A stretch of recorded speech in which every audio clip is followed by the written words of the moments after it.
বিষাদগ্রস্ত চেহারা নিয়ে সংবাদ সম্মেলনে এসেছেন ওয়েস্ট ইন্ডিজের ক্যাপ্টেন শাই হোপ। সাংবাদিকরা প্রশ্ন করতেই তিনি বলেছেন, ওরে বাবা, রিশাদ হোসেন ছেলেটা নতুন এসেছে টিমে, তাই ওর বোলিং সম্পর্কে আমাদের কোনো ধারণাই ছিল না।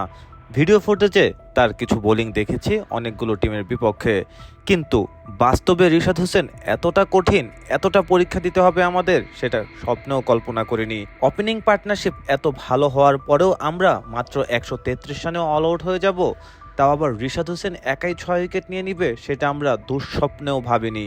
হ্যাঁ, এখানে উইকেটটা অনেক স্পিনিং কন্ডিশন ছিল, আমরাও সেটার সুযোগ নিয়ে 207 রানে অল আউট করে দিয়েছি বাংলাদেশকে। কিন্তু আমাদের ওপেনিং পেয়ার এত ভালো শুরুর পরে এভাবে রিশাদ হোসেন আমাদেরকে ধরাশায়ী করে দিবে কল্পনাও করিনি। রিশাদের বল আমরা বুঝতেই পারিনি, বল ব্যাটে আসে না প্যাডে আসে না ব্যাটের কানায় লেগে উপরে উঠে যায়, কিছুই বুঝতে পারিনি। এই রিশাদকে বুঝতে হলে আমাদের অনেক স্টাডি করতে হবে, আমাদের সেই সময়টাও নেই, কাজেই আমরা সিরিজটা সম্ভবত হারতে যাচ্ছি। বাংলাদেশে এসে সিরিজ জেতা এটা অনেক কষ্টকর একটা ব্যাপার, অনেক বড় বড় টিম এসে হেরে গেছে, আমরাও সম্ভবত সেই পথে আগাচ্ছি। তবে আমরা হাল ছাড়বো না, খেলা আমরা খেলেই যাব, তবে রিশাদকে দেখে শুনে খেলতে হবে। Hats off Rishad.